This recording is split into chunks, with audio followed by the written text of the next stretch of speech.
Today, more and more people are starting to understand that they have had trauma or a trauma response at some point in their life and the impact that that has on them in the long term and how they show up in every area of their life. But one of the most commonly misunderstood things is trauma drive, and how trauma drive actually leads people to become super successful. And so when they heal, they feel totally unmotivated. So what is trauma drive? I'm gonna break that down in this video.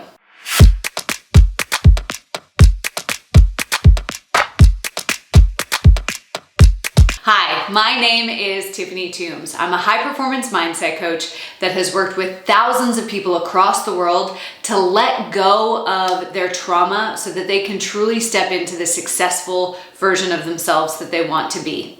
In this video, I'm going to break down what exactly trauma drive is and how it's been pushing you to succeed to this point so far. Then I'm going to explain the long-lasting impact of staying in trauma drive. And finally, I'm going to share with you how to be motivated instead as you heal. So trauma drive essentially is what happens in the body and the mind when we have experienced any form of trauma or an adverse reaction. Now, you might need to understand that trauma happens in the body anytime we perceive that one of our needs won't be met in that moment. Now, our most common needs, the most core needs that we have, is a need for safety and security and a need to be loved and accepted by those around us. So anytime we perceive that we are not going to be safe or that we won't be accepted in the moment that it's happening, then we experience a traumatic response within the body. Now, at the moment it happens is also important because I meet a lot of people in their adult years who look back on what they experienced as a child and they say, well, it wasn't that bad, or somebody else had it worse. Trauma is not a comparison game.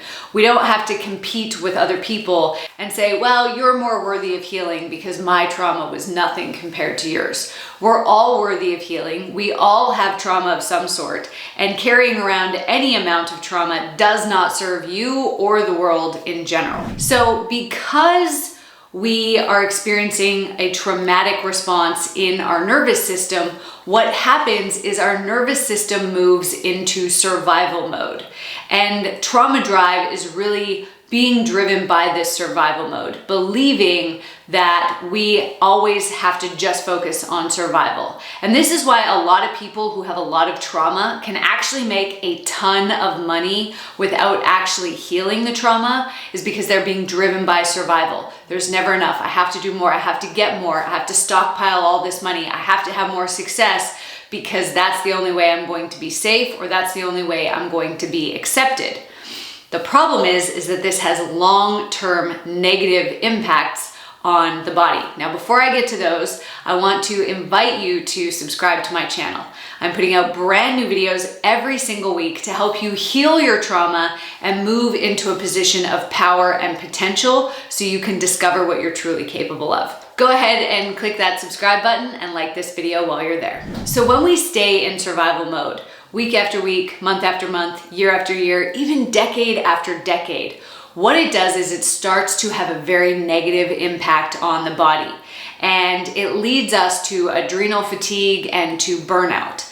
Now, the thing with adrenal fatigue and burnout is that most people will place the blame on, oh, I'm doing something I'm not passionate about.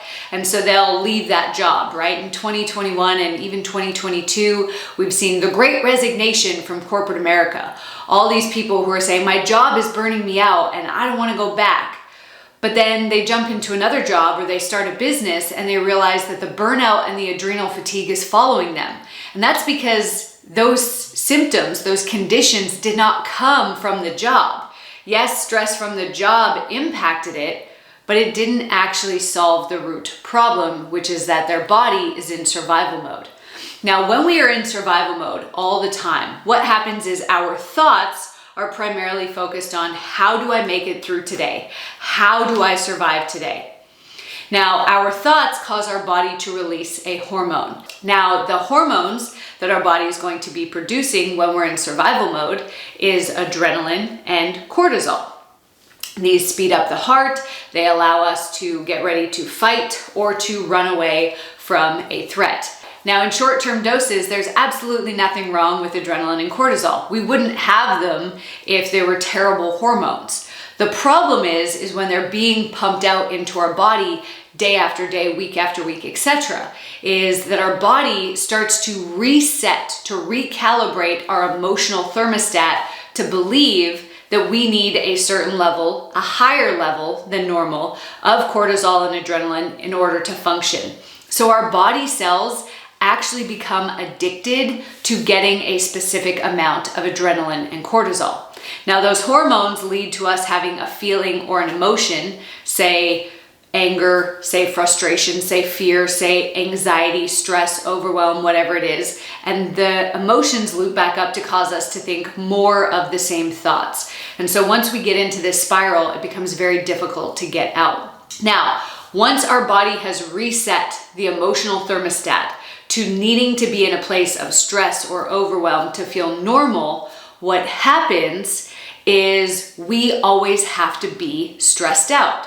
This is why people will work all year for their 2 weeks of holidays, and then they'll go on holidays and they can't even just sit and relax by the pool or on the beach. They have to be doing something.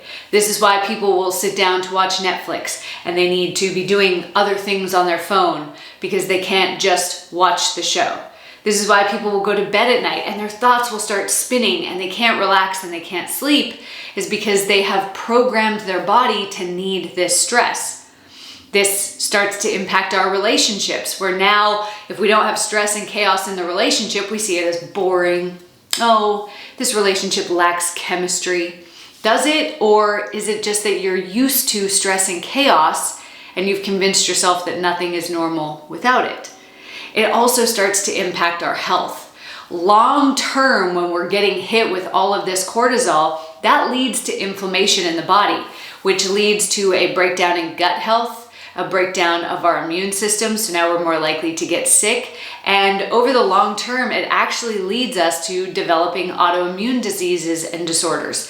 I've had people come to work with me that have everything from type 2 diabetes, heart murmurs, liver disease, cancer, fibromyalgia, and simply by healing their trauma, all of those conditions were reversed, regardless of what other treatments they were experiencing. We also, as our gut health breaks down, we are more prone to experiencing mental health conditions.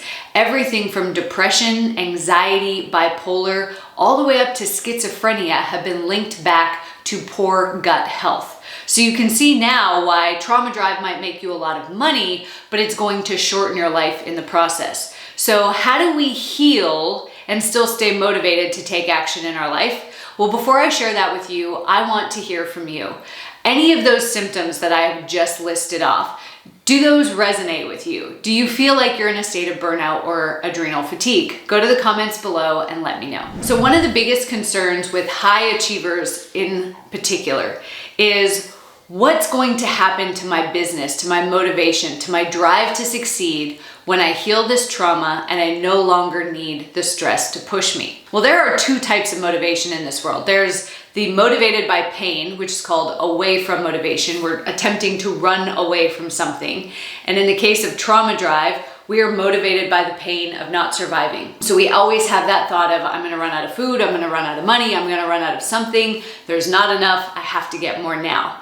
And so it's pain that's pushing us forward. The other type of motivation is called towards motivation. And that's where we're moving towards something bigger than ourselves, something that excites us, something that we are passionate about. So as we start to heal trauma, which in turn is going to bring the body out of survival mode, and this trauma drive is going to start to disappear, as all of that is happening, what we're going to see is that we need to shift what is motivating us to a towards motivated drive. So this is where people talk about your why. We need to figure out what is the impact or what is the legacy that you want to leave behind in this life? What is something greater than yourself that you can start working towards? And that's what's going to give you the motivation to keep going. Now, what you will lose is your desire to work 24/7. What you're going to gain is the ability to actually rest and relax. We are not machines. We are not supposed to go 24/7. We need to rest, relax, and rejuvenate, just like everything else in nature. Our cycles might not be as long as Mother Nature's winter cycle, but we still need some downtime. And it's during the downtime that you're going to gain more creativity, more innovation. So if you really want to be a disruptor in your industry, we need that downtime, because that's when our body and our mind rejuvenates to give us the energy to move forward. So you're going to lose the desire to work nonstop all the time, but you're going to gain that inner fulfillment, that ability to love yourself and take care of yourself. You're going to gain better mental health, better physical health, better spiritual health, better relationships. And so what we want to look at is what is motivating us and what are we gaining, instead of what are we going to lose if we lose this trauma drive. Now, what I've shared with you in this video is just the tip of the iceberg about how your trauma could impact you in the long run. Now, just because you've had trauma does not mean that you are doomed to repeat these patterns or to fall into these categories for the rest of your life. But if you don't heal, then you are more prone to experience certain adverse life reactions. So I've put together a brand new quiz, and it's just 10 questions. It's going to give you a trauma score, and this trauma score is then going to share with you what you're more likely to experience in your life if you don't go on a healing journey. So all you have to do to find out your trauma score is go to mytraumascore.com or click on the link in the description below. Thanks for watching.